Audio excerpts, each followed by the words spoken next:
Hi guys. It was such a delay. 3, 2, 1. Hi. So do it again. Right, that was quite good. Everything's going to be a delay. I feel like We're going to be talking about bench press, more delay corrections, and common mistakes that we can fix. well, yeah, and I didn't know where you were going and with that we it. see. I didn't know where we were going with the sentence. Seamless. You were very optimistic that I was going to know everything that you were going to say. I committed to it. The beginnings of these, we just sometimes we go wing into it. a weird place. We wing it. Anyway, so yeah, I don't know if you even knew what we were talking about there, but basically we're going to talk about the common mistakes that people make on bench press. Yeah. Things that they could be doing to correct them. Easy fixes a lot of the time as well, that people they've got this kind of bro science mentality around it, you know, like things that are told in the TikTok verse. Yeah. Or just, I mean, it's not even things that are told in the TikTok verse, it's things that, like, you know, older generations are trying to, like, tell people who are in the younger generation, no, you don't want to be like, oh, cheating, that's cheating, or like, but a lot whatever. of young people are like that as well. That's Some what I'm saying in the of them TikTok verse. It's idiotic. It's like, you know. So, I mean, the reason that this is maybe something that we can talk about is because, you know, he's qualified for bench press nationals. In February, which is very close. Very close, but, you know, he's very good at bench pressing. Very strong men there. What was the number we got? We got 185. For you? 185. 185. Stop saying we. I mean, I handled zero him. credit. I handled him, so, you know, I helped him.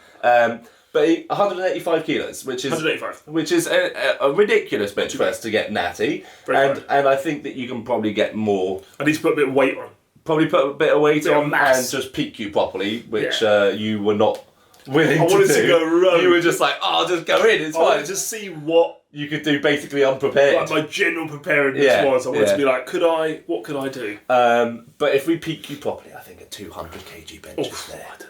I think it's there. Anyway, 190, maybe a little bit more would be one. So the biggest things that I would probably say that we both see all the time on bench press. Number one, probably benching like flat, i.e. no thoracic extension. Thoracic extension basically meaning this, so like pulling your chest super up. important. So it's like instead of being neutral, instead of being I'm mimicking this. That's There's the impression of a instead of zombie. being flat here. Yeah. You want to try to bring the chest up. You want to think big chest and chest up towards the ceiling. Yes. That's a huge thing that's going to help that will solve, I would say, in the gym, that solves like 99% of people's problems. Yeah. I'm getting shoulder pain, I'm getting all this stuff. That is just the thoracic extension. If there's one thing you take away from the video, thoracic extension is like, it's not your enemy, it's not dangerous. And it's not cheating as well. The cheating. whole like, oh, if you pull your chest up, you're cheating. It's like, no, I'm trying to protect my shoulders so that they're not messed up and I can continue to bench. So this is a useful way of doing it. You'll see a lot of videos about this kind of same principle, right? And they'll overcomplicate it. They'll talk about like your shoulder blade placement and all that kind of stuff, and they'll go into lots and lots of nuances with it, which yes is all helpful, but essentially what you want is shoulder blades back and down, right? But some people are like, how do I they go back up here and then they kind of go down, but they're actually still ultimately they're still up, and then there's still movement in, and there's not rigidity in their scapula or your shoulder blades. All you need to think of is take the bottom of your sternum, punch it as high as possible, and that will naturally drop them back and down into the correct place where you don't have to think of a full retraction, which kind of gets your traps up involved and really tight, and then a sort of weird drop where you're still not dropping as low as possible, and you won't have the chest as high as you can. Just think, take the sternum, bring it as high as possible. Press it through. Don't do anything with the shoulders. Now, don't get me wrong. If you do struggle with just thoracic extension, if you're not very good at extending through your thoracic spine, it can really be useful to be able, if you are better at scapular retraction and depression, to focus on that. But that's the same. I like to try to retract. So retraction of the scapula means this, so pulling your shoulder back, and depression of the scapula means down. So that basically means, and often a cue that you'll hear is sort of like a shoulder blade or scapula in your back pocket, and that's something that you'll hear, so it's like trying to pull your scapula down. But if we're seeing sideways now, we're getting ready to demonstrate. I'm about to like meditate or something here. But yeah, basically, if you're thoracically extending, you're in a much safer position. You can also think about some retraction and depression of the scapula. Personally, for me, I feel a little bit more comfortable with more scapular retraction and depression. You don't too much. You just... Well, I do, but I'm saying it's the key. The trick to getting it isn't to think that. Yeah. For a lot of people, saying like retract and depress, they sort of end up here in a really tight position. If I can kind of show it, they're like here, right, which is okay. Whereas if I was to relax my shoulders and just literally take this part of my chest and just extend right up, I get the maximal ability there to arch without any height in my shoulders. Yeah. That's why I prefer that. Yeah, because you'll see a lot of guys kind of like benching up here, like they have their Just shoulders way up my, here. Lats doing that. That shows how tight you can get in the bench position. So that's really common mistake is that one, obviously, is just trying to bench flat. Second one internal rotation, is your range of motion. Sure. You should be going to the chest and touching the chest and then locking out the top. Yeah. Locking out the top does not mean that you then, as we were saying, like, you don't need at the top to finish here and then do this with your shoulders. Here, go. You don't need to then do this. You don't need to then punch your shoulders front at the top of the bench. We want to basically keep that chest up and finish with the arm locked out. Your but end we range don't need to then do this with the the chest. Exactly. Your end range is with that thoracic extension included. Yeah, so just arm straight. Yeah. So yeah, that's something that we'll see like all the time, every day. We say this multiple times a day of guys who like half rep and they're kind of like coming about 3-4 inches off the chest if and you then touch your straight chest, back up. you're not the tension's gone or something. Yeah, it's just nonsense. That kind of principle. But you're missing out on so much range. Yeah, and it's like with anything, you wouldn't do I always use this example when I'm talking to people about bench press, right, and using and touching the chest, because you wouldn't do a bicep curl like this. And if you would, probably not the most effective. Probably stop watching. That's helpful, actually. Isn't it? You were lost cause. That's quite negative. That's so aggressive. Yeah, but you were lost cause if you do that. I reckon you could tell anyone that. Don't do that. So yeah, don't half rep your bench press. We see so many guys doing this, and there's so many people who have excuses as well as to why they're doing it. It's like, like if I come too low, I get shoulder pain. Go lighter, rehab your shoulders, and try to find extension. And get yourself into a good position so that you can do it. That will cause external rotation of the hip, external rotation of the shoulder, which will prevent you getting pain in your shoulders. Yeah, I mean, I've got many clients who started with me with shoulder pain, benching fuck all basically weight wise, and then taught them proper technique, taught them how to thoracically extend, how to set up properly in a bench, and now they're benching like 100, 110, 120, 130, whatever.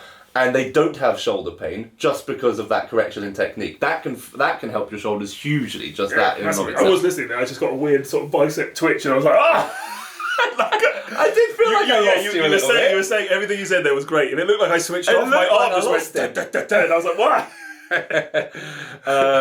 Yeah, so those are probably the biggest common mistakes that I can think of is just like arching, so not getting thoracic extension, not doing a full range of motion, and another really common mistake as well that we see very often is what I see from young guys the most is probably just going for like a 1 rep max all the time. This isn't really a technique. This is just a mistake that people make all the time.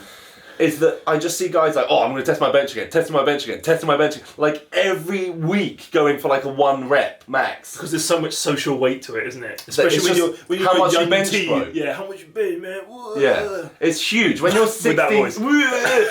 Why are we from California? We're in England. They're like, yeah, bro. 16, 17, 18, 19-year-olds. Yeah. Like, that is huge. Like, how much can you bench as a guy? It's like a massive you hit 100 pressure. kilos at like 16, 17, whatever. You're balling. You're the god of the school. Yeah. But that doesn't make you get stronger. We've spoken about this before, but essentially, if you're testing your max, you're not getting stronger. Yeah. So don't do that. So yeah, the main focus should be. We say this every episode, don't we? It's because it's true. Progressive overload. Increasing reps at a certain weight, or increasing volume at a certain weight, or increasing overall weight on the bar. Still twitching.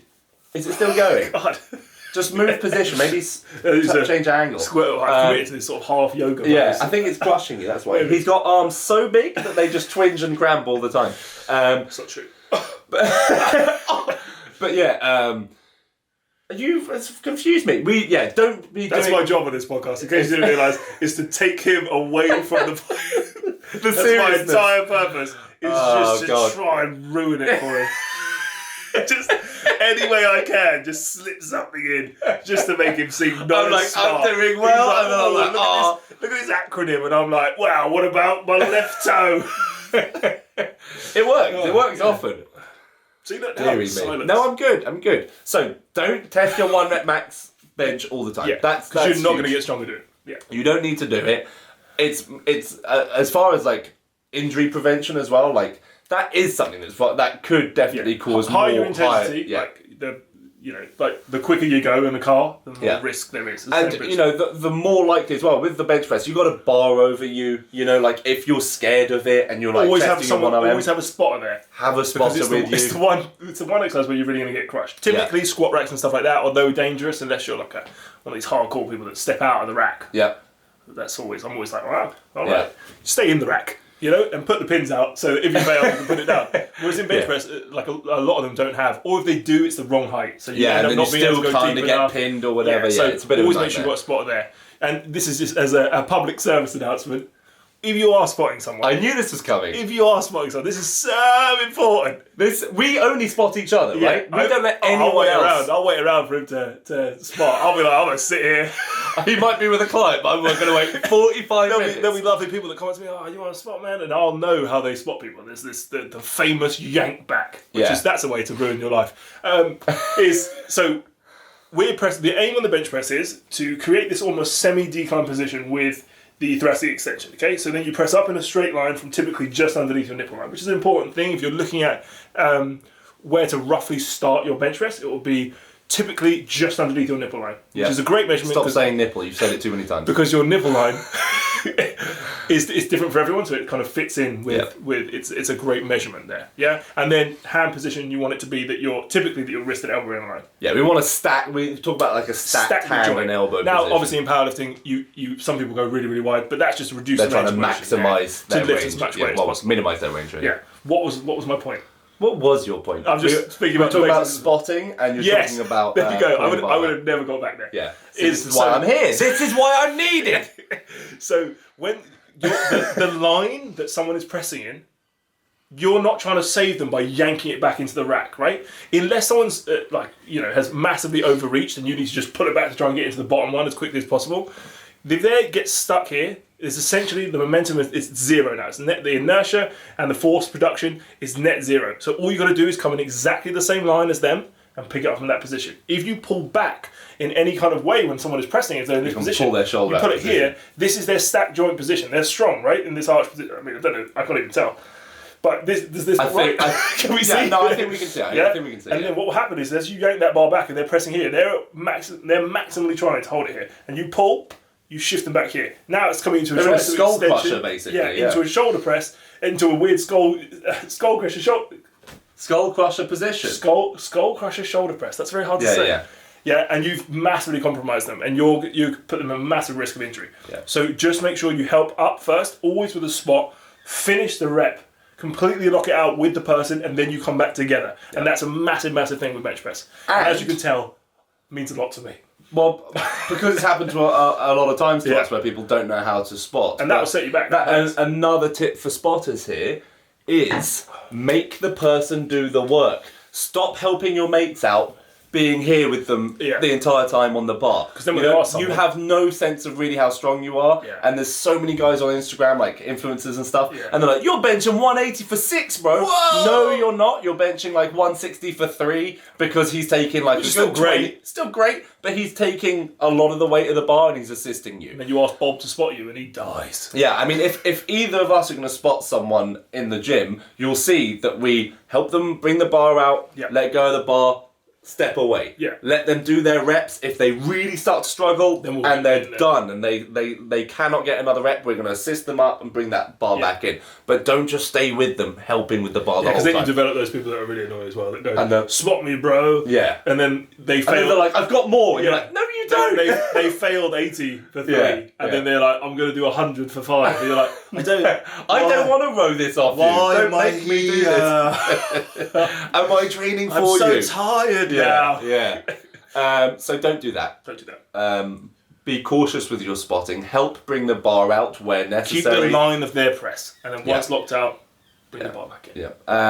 That's a lot of emphasis on that. Is there anything, that was quite a lot of, but it does matter. So other things are, so the reason you see people throwing their shoulders is often typically when people first start out training, especially if they haven't really done any sports or haven't done a lot of like push-ups and stuff like that. Haven't watched enough Rocky montages to start doing like 500 push-ups in their room. You're typically your shoulder plus your triceps will feel kind of the strongest, so you'll kind of throw yourself in here. You won't really want to prioritise getting that thoracic extension because your chest won't be that strong yet. But if you take out strong men, typically people's chest is always going to be stronger than their shoulders and triceps. Yeah. Typically, right? So I wasn't sure if you meant strong men or like strong men. Strong men, the like category. The sport. What's the collective called? Strong people. Strong people sport. Strongest people of the world sport. Strong man. Yeah. If you take them out, you're going to be much stronger in that aspect. But what people don't like doing is once you then do raise your chest up and go all the way down, you'll find typically there's a little shut-off where you're a little bit weaker than you were. Because people normally I normally see it with reasonably strong guys, they'll get to around 90 kilos, where they throw, but then they'll always be stuck there. There's a ceiling there and they can't get over it. And then when you tell them how to essentially bench like more efficiently, so they're going to help they get rid of their shoulder pain and have their chest up, they have to take a few steps back. Yeah. They might be benching like 70 for 5, and they don't. That's obviously like a bit of a hit for the ego. But ultimately, because the pec fibers are so strong, and once you develop the power there, you'll be able to bench way more. Yeah. Strong men are a little bit of an exception, but typically that's going to be why. But even then, I mean, typically most strong men can still probably bench as much, if not more, than they can press overhead. Sure, still, probably. Yeah, and they don't train it too often, but they often have like a little, like a closer grip. Yeah, they got ridiculous strength in shoulder press. Well, which brings us on to also sort of where you could be failing in your bench press and what that could mean. So I'm going to do the swivel again. I'm swiveling. I swiveled over. So if you're down here, we're touching legs. I feel like I want to rotate. Let's just look at each other, babe.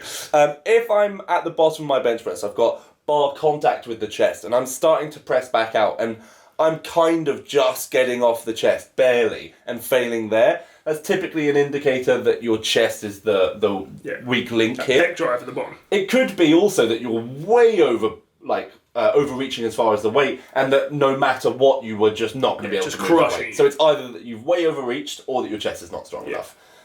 So that means you need to get the chest stronger. You need to do more chest-based exercises. Do some flies. Do some like heavy-ish bench, but do it correctly and with good form. Then if you're kind of failing that more like midway kind of position, sort of like halfway up here, potentially more a shoulder issue, that the shoulders aren't kicking in, or they're not picking up the weight where they should.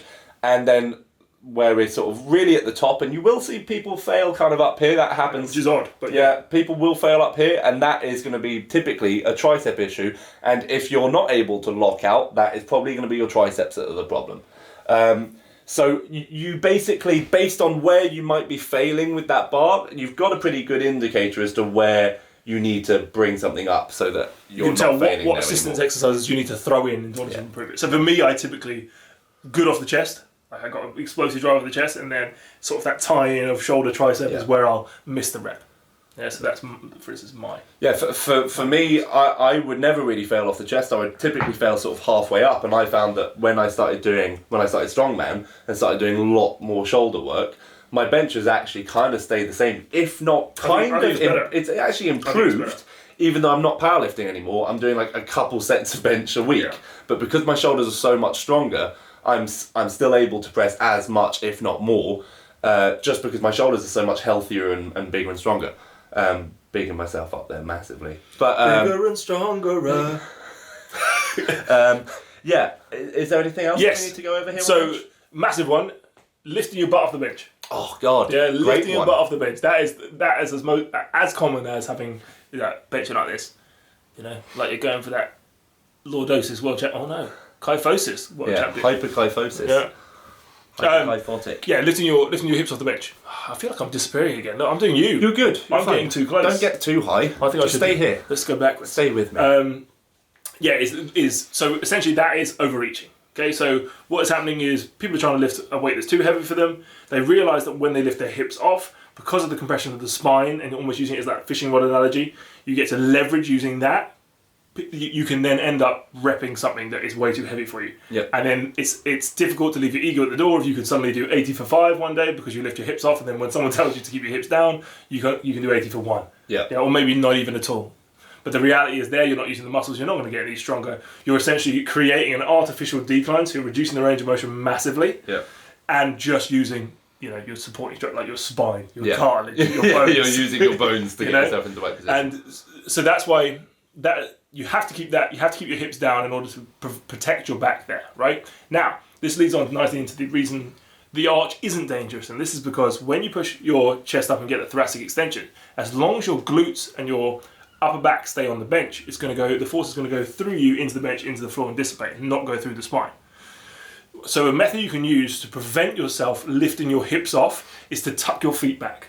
Yeah, so if you bring your feet back, even for people that have really bad connection to their legs whilst benching, if you bring it back, it's naturally going to make you be in a good position to stay solid, stable, use some glute drive just isometrically by being tight, and press out from that position without the hips coming off. So that can be a really, really good way of bringing the feet back as almost as far as you can. Now, if you're looking powerlifting and stuff like that, you have to have like flat feet, feet up. Typically, I was just suggesting for general population in terms of getting the safest position possible, I like people to have that heel up. Yeah. Because they can get their feet further back. And the further back you can get it, the more safe and secure you'll be when you bench press. So the less likely you're going to fall into hips coming off or your thoracic collapsing and you going into the internal rotation and hurting your shoulders. So we can talk about here as well, like leg drive in general. As far as like how we want to be using leg drive is typically what we're looking at is the heel is going to be off the floor because the feet are back. We're then trying to just like push the heel into the ground and use, really what we want to try to use is what we would call like body drive, in fact,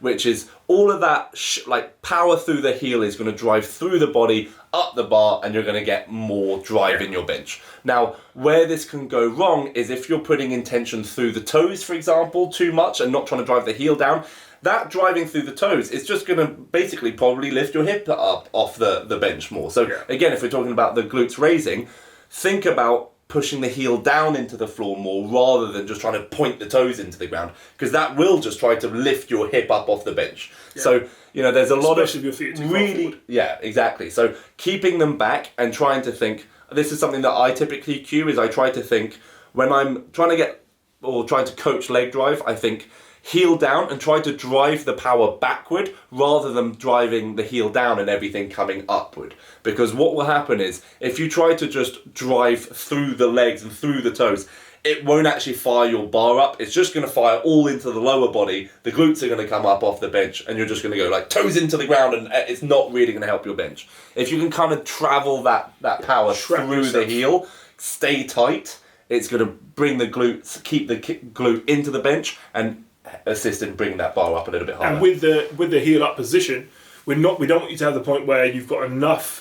You want it to be so tight that when you drive that heel in, it's not super visible. You don't want it to be that you actually see the heel go from here and then bang down into the ground. Because then you're going to be too loose, and there's still the chance of you losing some tension there and your hips coming off. You want it to be so far back, so you've got that you're really, really tight and secure in that when you push, it's a very minimum movement you see, but it's more like you just see tension far off the quad. Exactly. So that's a good distinction. That's a very, very good point. I typically will see in people who I'm just teaching leg drive, that's very common when you're just learning leg drive at first, is that you'll see these kind of like big shifts in the heel. And it's sort of like, slamming the heel and then sort of like lifting the heel almost. Back again to then get and then because they're trying to think, I need to think heel down. So you've got to think there's no support there, right? So if there's empty space and the heel is moving, what is it driving against? Yeah. There's no resistance, so you're not getting any of that force to come out. So we want tension, so we want those feet back. A cue that I will often give is that try to think foot underneath the hip. Yeah. So if you're in that position set up already, if your foot is underneath your hip, you're probably far enough back. It should be, and also with bench press, it should be uncomfortable. Yeah. It shouldn't be painful, but it should be uncomfortable. Yeah. Like having your chest as high as possible, having your feet back, getting tight in there. You're creating body tension in order to lift really heavy weights and heavy loads, and you want to be rigid and strong in order to be able to do that and produce that force without any moving parts getting hurt. Yeah, so searching for a bench press position that feels comfortable, sure, would be like legs kind of like relaxed, sort of flat-footed out in front of you, back kind of like semi just all in contact with the floor, just kind of letting it rest down here, but that's where injury is going to come. Yeah. It does need to be relatively uncomfortable. Yeah. Yeah. I'm trying to think, what's the name of that really famous World's Strongest Man that we met years? Oh, how am I forgetting his name? One of the most famous Strongest. Met him at Body Power, World's Strongest Man, also IPF World Champ. I can't remember his name now. American guy, older now. He's sort of in his like late 50s or 60s. I certainly met him. How am I forgetting? I don't think I met him. Anyway, I remember watching a seminar of his years ago, and he said that it was like it was like his arms were coils. And he was thinking loads of... Oh, yes, you are right. Yeah, loads of pressure, loads of tension, building tension, and then just exploding those coils back out. I know, right? How terrible is that we can't remember his name, because he's one of the greatest of all time.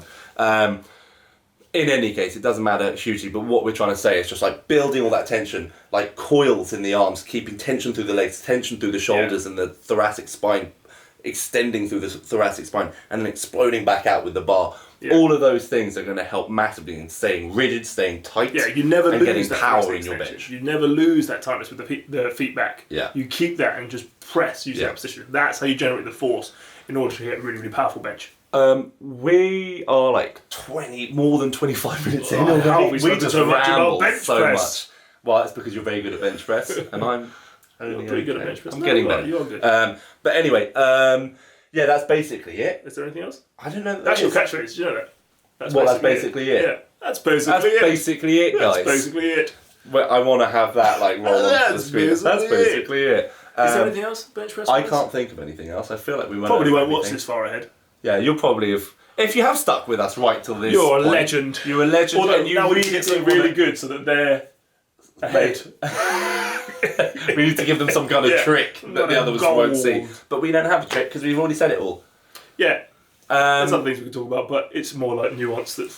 Exactly. That's more like... These are what we've spoken about are the biggest things that need to be how to fixed. stay safe, how to get strong, and optimal positions for most people. For most people, yeah. So thank you for watching, guys. Appreciate it. Episode 9. Episode 9. Bench. We're deep in it now. Almost 10. Almost 10. Like, comment, subscribe. Ring the bell. Ring the bell. Lots of love. And that's basically it, guys. And that's basically it, guys.